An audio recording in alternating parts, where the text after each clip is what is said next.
Good morning. जैसा कि हमने बात किया था, व्याकरण हम लोग कर रहे थे, 2 उसमें से कर लिया हमने। तो एक बार फिर से हम लोग रिवीजन करेंगे। इसका पद्य खंड से शुरू करते हैं, जहाँ से हमने शुरुआत किया था। इसमें सबसे पहले मैं आपको एक बार जो पद हैं सूरदास के, उनको एक बार फिर से समझा देता हूँ आज। फिर एक दिन उसके प्रश्नोत्तर पर बात कर लेंगे। इस तरह से 2-2 दिन हम लोग एक पाठ में खर्च करेंगे और उसका एक बार दोबारा से अभ्यास हो जाएगा। उसके बाद फिर कुछ और चीज़ें हम लोग देखेंगे, निबंध वगैरह की भी बात करनी है, अभी बाकी है। तो एक बार हम लोग फिर से पदों का जो भावार्थ वगैरह है उस पर बात कर लेते हैं, ताकि जिनकी ये समझ में नहीं आया हो या जो नहीं देख पाए हों उस समय, वो फिर से इसको कर पाएँ। सूरदास की रचना है, जो उनकी जो रचनाएं संकलित है सूर सागर में, उसमें भ्रमर गीत नाम से यह प्रसंग है। उसमें का ही कुछ अंश यहाँ दिया हुआ है। इसमें कृष्ण के एक प्रिय सखा हैं उद्धव, जो गोपियों को समझाने के लिए गोकुल आते हैं और उनके विरह की जो वेदना है उसको दूर करने का प्रयास करते हैं। कैसे? योग का ज्ञान देकर, ब्रह्म ज्ञान देकर। उनको सीधा ऐसे समझ सकते हैं कि उनको ज्ञान का मार्ग दिखा रहे हैं, ताकि वो मोह माया से निकल सकें और उनके मन में जो विरह की वेदना है कृष्ण के लिए, वह दूर हो सके। तो इस प्रसंग में ये बताया गया है कि कैसे गोपियाँ उद्धव जैसे विद्वान को, उद्धव महाज्ञानी थे, और जब वो ज्ञान देने आते हैं तो कैसे अपने सीधी साधी और सटीक बातों से, जिसमें व्यंग्य भी था, ताने भी थे, जिसमें तर्क भी थी, तो इन सब चीज़ों से कैसे वो लोग उद्धव को चुप करा देती हैं और उद्धव को मानना पड़ता है कि नहीं, गोपियाँ सही हैं, ये सही कह रही हैं। तो इसी को हमें इन पदों के माध्यम से समझना है। पहला पद है, ऊधौ तुम हो अति बड़भागी, अपरस रहत स्नेह तगाते नाही न मन अनुरागी, पुरैन पात रहत जल भीतर तारस देह न दागी, ज्यों जल माह तेल की गागरी बूंद न ताकों लागी, प्रीत नदी में पाँव न बोरयो दृष्टि न रूप परागी, सूरदास अबलाहम बोरी गूर चाटी ज्यों पागी। जब उद्धव उनको समझाने लगते हैं तो गोपियाँ उन पर व्यंग्य करती हैं, कहती हैं कि आप तो बहुत बड़े भाग्यवान आदमी हैं भाई, कि आप कृष्ण जैसे प्रेम के सागर के साथ रहते हुए उससे अछूते रहे। कहने का मतलब, उनका कहने का अर्थ था कि आप बहुत बड़े अभागे हैं। आपके जैसा अभागा कोई नहीं है जो कृष्ण के साथ रहकर भी प्रेम को नहीं समझ पाया। तो कृष्ण स्वयं प्रेम के सागर हैं, उनके प्रति मन में अनुराग उत्पन्न होना स्वाभाविक है। वो इतने सुंदर हैं, उनमें इतना प्रेम भरा है, उनमें इतना ज्ञान भरा है। ज्ञान उद्धव जी वाला नहीं, भक्ति का, प्रेम का ज्ञान। उनके साथ रहते हुए, आप कहते हैं आप उनके सखा हैं, तो आप उनके साथ रहते हुए भी इस चीज़ से बचे रह गए, तो आप तो बड़े भाग्यवान हैं भाई। अपरस रहत स्नेह तगाते नाही न मन अनुरागी, स्नेह का जो धागा होता है उससे आप अछूते रह गए, आपके मन में किसी प्रकार का अनुराग उत्पन्न नहीं हुआ। ये तो वैसा ही है जैसे पुरैन पात रहत जल भीतर तारस देह न दागी। जैसे कमल का पत्ता जो है वो जल के भीतर ही रहता है, जल में ही रहता है, वहीं उत्पन्न होता है, वहीं रहता है, वहीं से सूखता है, लेकिन उस पर पानी का कोई दाग नहीं लग पाता, पानी का कोई असर नहीं हो पाता। आप वैसे ही हैं कि पानी में रहते हुए भी अपने ऊपर उसका कोई असर नहीं होने दिया आपने, ठीक वैसे ही जैसे कमल के पत्ते पर नहीं होता है। उसी तरह आप कृष्ण की रूपी प्रेम के सागर में डूबे रहने के बाद भी उससे अछूते रह गए। ज्यों जल माह तेल की गागरी, अगला उदाहरण दे रही कि जैसे तेल की जो गगरी होती है, मटका होता है जिसमें पहले तेल वगैरह रखा जाता था मिट्टी के बर्तनों में, तो वो तेल को सोख लेता था। आपके घर में भी अगर पहले लोग रखते थे अचार वगैरह, तो तेल सोख लेता था वो मिट्टी का हांडी। तो उसको जब पानी में डुबाएंगे तो उस पर पानी का कोई असर आपको नहीं दिखेगा, एक भी बूंद पानी उस पर नहीं टिकेगी, तेल के कारण वो उस पर से गिर जाता है पानी। तो ये यहाँ उदाहरण दे रही हैं कि जैसे पानी में तेल की गगरी को कितना भी डुबाइए, उस पर एक भी बूंद टिक नहीं पाती है, उसी तरह आप पर प्रेम का कोई प्रभाव नहीं पड़ पाया। और आपने उस नदी में रहते हुए, कृष्ण को यहाँ प्रेम की नदी, प्रेम का सागर वगैरह कहा जा रहा है, कि उस नदी में रहते हुए भी आपने अपना पाँव उस जल में नहीं डूबने दिया। जैसे कोई नदी में घूम रहा हो और पाँव जल में नहीं डुबाया, उसका मन नहीं किया कि पाँव एक बार डुबा के देखते हैं कितना ठंडा पानी है। वैसे ही आप हैं, और न ही आपके नज़रों में कोई ऐसा उस रूप के पराग का रसास्वादन करने की इच्छा जगी। आपने वो सौंदर्य देखा, वो प्रेम देखा, लेकिन आपको कभी मन नहीं हुआ कि इसका थोड़ा आनंद लिया जाए। तो आप तो महान हैं।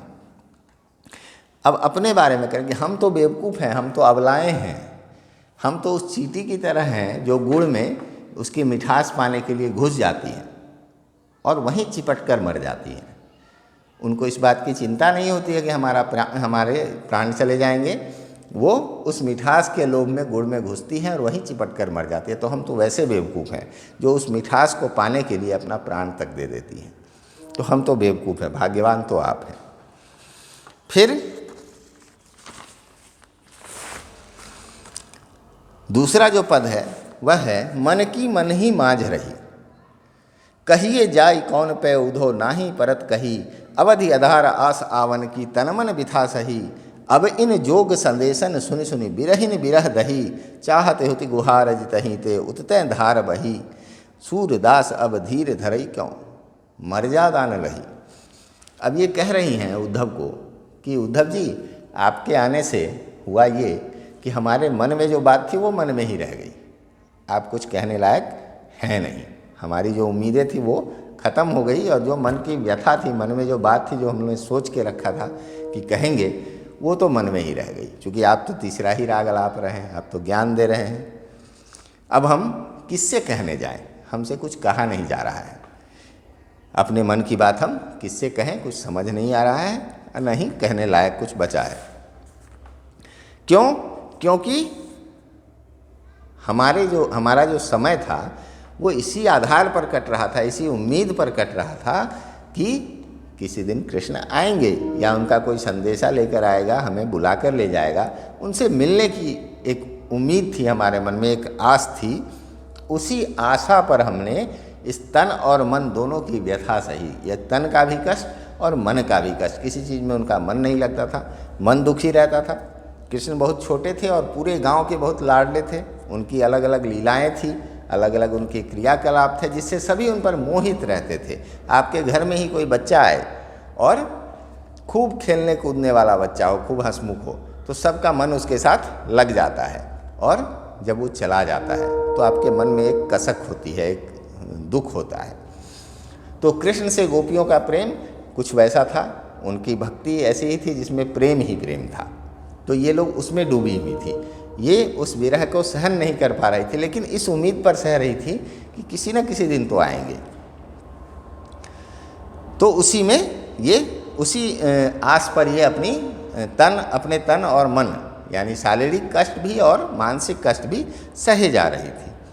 लेकिन अब इन जोग संदेशन सुनि सुनि बिरहिन बिरह दही, लेकिन अब आपके इस जोग के संदेश को सुन सुनकर हम तो पहले से विरहीन थे ही। हम तो विरह में विरह का मतलब होता है जुदाई, अलगाव, किसी से अलग हो जाना। तो हम उसकी को जो अलग हो गई हों उसको विरहिनी कहते हैं। तो हम तो विरहिनी थी ही। अब आपके ये ज्ञान को सुनकर हमारी जो विरह की ज्वाला थी, हमारे कष्ट की जो आग थी, वो और भड़क रही है, उसमें और वृद्धि हो रही है। उसमें कोई सांत्वना, कोई आराम, कोई हमें उस पर कोई मरहम नहीं लगा रहा है, और जल रहा है वो। फिर आगे कहती हैं, चाहती होती गुहार जितही ते उतते धार बही। हम जिधर से सहायता के लिए चिल्लाना चाहती थी, हमें उम्मीद थी कि उधर से कोई सहायता लेकर आएगा। हम जो ये कष्ट में डूबे हुए हैं, हम जो इस विरह में डूबे हुए हैं, तो हमें बचाने कोई आएगा, हमारे इस कष्ट को दूर करने इधर से कोई आएगा। लेकिन उधर से तो आप आ गए ज्ञान लेकर। तो ये ऐसा ही हुआ जैसे कोई नदी में डूबता हुआ व्यक्ति कि गुहार लगाए कि बचाओ बचाओ, जिधर देखकर उधर से ही एक मोटी धारा और पानी की आए और उसको डुबो दे। तो आपका आना हमारे लिए वैसा ही हुआ उद्धव जी। हम जिधर से उम्मीद कर रहे थे कि कोई बचाने आएगा, आप डुबाने आ गए। आप तो ज्ञान दे रहे हैं। ठीक है। सूरदास अब धीर धरहि क्यों मर्यादा न रही। तो अब यहाँ सूरदास कह रहे हैं गोपियों के माध्यम से कि गोपियाँ कहती हैं कि अब हम किस बात पर धैर्य धरें, हमारी जो उम्मीद थी वो तो ख़त्म हो गई आपको देखते ही, आपके ज्ञान सुनते ही, तो अब हम धैर्य किस बात पर धरें। अब तो जो प्रेम की मर्यादा थी, प्रेम की मर्यादा यही होती है कि प्रेम के बदले प्रेम दिया जाता है, ज्ञान नहीं दिया जाता है। हमारी भक्ति जो है, हमारा जो प्रेम है उनके प्रति, उसके बदले हमें वैसा ही प्रेम मिलता। लेकिन यहाँ तो ज्ञान भेज दिया गया, तो ये तो प्रेम की मर्यादा नहीं रही, ये तो सही चीज़ नहीं हुआ, ये तरीका गलत हुआ। तो अब हम किस बात पर धैर्य रखें, क्या सोचकर, किस उम्मीद में अपने मन में धैर्य रखें, अपने आप को सांत्वना दें।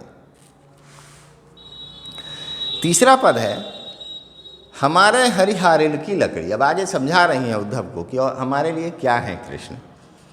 हमारे हरिहारिल की लकड़ी, मन क्रम बचन नंद नंदन और यह दृढ़ करी पकड़ी, जागत सोवत स्वप्न दिवस निशि कान्ह कान्ह जकरी, सुनत जोग लागत है ऐसो ज्यों करुई ककरी, सुतो व्याधि हमको ले आए देखी सुनी न करी, यह तो सूर तिन्हि लय सौंपो जिनके मन चकरी। अब वो उद्धव ने उनको ज्ञान वगैरह दिया कि मन को एकाग्र कीजिए, ईश्वर में मन लगाइए, ये सब मोह माया है। तो इनके जवाब में उन्होंने एक तर्क दिया, कैसे सटीक और अकाट्य तर्क दिए गोपियों ने, वो देखिए। उन्होंने तुलना की अपनी कि हमारे लिए तो हरि जो हैं, कृष्ण जो हैं, वो हारिल की लकड़ी के समान है। हारिल एक पक्षी है जो लकड़ी को लेकर ही उड़ता है, घोंसला बनाने के लिए जो लकड़ी वो चुनता है उसको लेकर ही उड़ता है, उसको किसी हालत में नहीं छोड़ता है वो। तो ये कह रही हैं कि हमारे लिए तो हरि हारिल की लकड़ी के समान है, जिनको हम छोड़ ही नहीं सकते। हमने उनको मन क्रम वचन से नंद के नंदन को, यानी नंद के पुत्र को हमने अपने हृदय में, अपने मन में दृढ़ता से पकड़ रखा है, वैसे ही जैसे हारिल लकड़ी को पकड़े रहता है। तो हम तो सोते जागते हर तरह से उन्हीं का ध्यान रखते हैं, उनको हमने अपने हृदय में जकड़ कर रखा है, अपने मन में बसा कर रखा है, वहाँ से वो निकल ही नहीं सकते और हमारा सारा ध्यान उसी पर है। आगे कहती है जागत सोवत स्वप्न दिवस निशि कान्ह कान्ह जकरी। हम तो जागते सोते दिन रात हर समय कान्ह कान्ह मतलब कृष्ण कृष्ण ही जपते रहते हैं। हम दूसरा कुछ बोलते नहीं हैं, दूसरा कुछ सोचते नहीं हैं, दूसरा कुछ करते नहीं हैं, हमारे मन में हमेशा कृष्ण ही होते हैं। ठीक है। तो और इस बीच में आप जो ये योग का ज्ञान दे रहे हैं वो वैसा ही लग रहा है, सुनत जोग लागत है ऐसो ज्यों का रुई ककरी।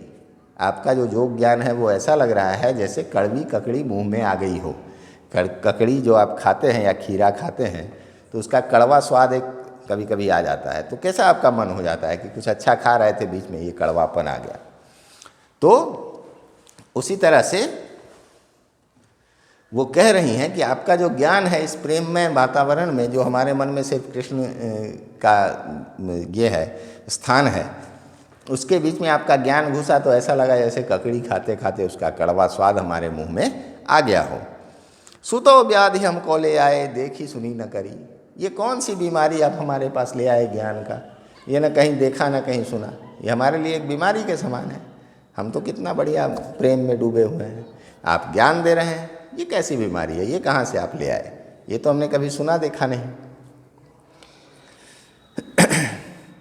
यह तो सूरति नहीं लय सौंपो जिनके मन चक्री। अब आगे कह रही है कि ये जो ज्ञान है ये आप उनको लेके दीजिए, ये उनको दीजिए जिनका मन चक्री के समान घूमता है। हमारा तो कृष्ण पर फिक्स्ड है, हम तो कृष्ण के अलावा कुछ सोचते करते नहीं हैं, तो फिर हमें ज़रूरत क्या है मन को एकाग्र करने की। हमारा मन पहले से ही अत्यंत एकाग्र है, हम हिल नहीं रहे हैं, हमारा मन थोड़ा भी नहीं हिलता है इधर उधर, हम सिर्फ कृष्ण और कृष्ण सोचते हैं। तो आप ये ज्ञान वैसे लोगों को दीजिए जिनका मन चक्री के समान चंचल है, घूमता रहता है। अब आगे कहती हैं, चौथा पद है हरि हैं राजनीति पढ़ आए, समुझी बात कहत मधुकर के समाचार सब पाए, इक अति चतुर हुते पहले ही अब गुरु ग्रंथ पढ़ाए, बड़ी बुद्धि जानी जो उनकी जोग संदेश पठाए, उधव भले लोग आगे के परहित डोलत ढाए, अब अपने मन फेर पाई हैं चलत जो होते चुराए, ते क्यों अनीति करे आपुन जे और अनीति छुराए, राज धर्म तो यह सूर जो प्रजानता जा ही सताए। अब कह रहे हैं कि हरि जो है, कृष्ण जो है, वो राजनीति पढ़ लिए हैं, उन्होंने राजनीति का ज्ञान पा लिया है, राजनीति पढ़ लिया है, अब राजनीति खेल रहे हैं हमारे साथ। पहले जो है सब समाचार तो उनको पता ही था, तो वो पहले से ही बहुत चालाक थे। अब तो गुरुजी ने उनको ग्रंथ भी पढ़ा दिया है, किताबें भी पढ़ा दी है, तो अब और चालाक हो गए हैं। तो इसीलिए उन्होंने उनकी जो बुद्धि बढ़ गई है, इसका हमें ऐसे पता चल रहा है कि उन्होंने आपको योग संदेश देकर भेजा, जबकि वो अच्छे से जानते हैं कि गोपियाँ किस विरह में हैं, उनके प्रेम में, उनकी भक्ति में डूबी हुई हैं और कितने विरह का कष्ट सह रही हैं। फिर भी उन्होंने योग का संदेश भेजा, स्वयं नहीं आए, आपसे भेजा। इससे पता चलता है कि उनकी बुद्धि अब कितनी चालाक हो गई है। पहले उधव भले लोग आगे के परहित डोलत ढाए, पहले कितने भले लोग थे। पहले यहाँ पर वो व्यंग कर रही हैं, एक ताना दे रही हैं, उलाहना दे रही हैं कि पहले के लोग कितने अच्छे थे। कृष्ण भी के बारे में भी कहा जा रहा है वहाँ कि दूसरों के हित के लिए दौड़ते थे, दूसरों की मदद करने के लिए दौड़ते फिरते थे इधर से उधर कि कहाँ किसको कष्ट है उसको दूर कर दिया जाए। अब उनके मन में फेर हो गया है, अब उनका मन जो है बदल गया है। फेर पाना मतलब बदल जाना, मन में अब फेरा आ गया है, मतलब बदल गया है, मन घूम गया है। तो अब उनका वो जी चुराते हैं चलने में। अब किसी की भलाई की बात तो दूर है, वो कदम नहीं बढ़ाना चाहते हैं, उससे जी चुराते हैं। लेकिन ते क्यों अनीति करें आपुन जे और अनीति छुड़ाए। लेकिन वो राजा हैं, वो मालिक हो गए। तो यहाँ वो राजधर्म की भी बात करें कि राजधर्म तो यह सूर जो प्रजा न जाहि सताए। बोले कि उनको तो दूसरों के साथ अनीति नहीं करना चाहिए, क्योंकि वो तो हमेशा दूसरों की अनीति छुड़ाते रहे हैं। उन्होंने कंस को मारा, उन्होंने इतने राक्षसों को मारा, इंद्र का घमंड तोड़ा। तो बहुत सारी ऐसी चीज़ें हुई जिसमें पता चलता है कि वो अनीति के विरुद्ध थे। लेकिन आज वो हमारे साथ अनीति कर रहे हैं, हमारे प्रेम के बदले ज्ञान भेज रहे हैं, स्वयं नहीं आ रहे हैं, हमारी उम्मीद तोड़ रहे हैं। तो ऐसा क्यों वो कर रहे हैं? ये तो गलत है। राजधर्म भी तो यही कहता है कि प्रजा को सताया नहीं जाए। प्रजा का हित तो राजा का काम है देखना। तो प्रजा को सताया नहीं जाए, ये तो राजा का काम है, लेकिन वो तो ऐसा कर नहीं रहे हैं। तो ये कैसा राजधर्म वो अपना रहे हैं राजा बन के। तो यह कहकर गोपियों ने अंततः उद्धव को चुप करा दिया। उद्धव के पास कोई जवाब नहीं था इन बातों का, और वह अंत में वापस चले गए। ये आगे भी है इसमें, लेकिन इसमें 4 ही पद दिया हुआ है। तो मैंने एक बार कोशिश किया कि आप ठीक से इसको समझ लें, ताकि आपका जो प्रश्नोत्तर संबंधित जो शंकाएं हों वो दूर हो सकें आपकी। अब अगले दिन हम लोग फिर एक बार इसके प्रश्नोत्तर पर बात कर लेंगे और फिर अगले पाठ की ओर बढ़ेंगे। इससे उम्मीद है कि आपकी समस्याएं दूर हो जाएंगी। चलिए आज यहीं तक रखते हैं। धन्यवाद।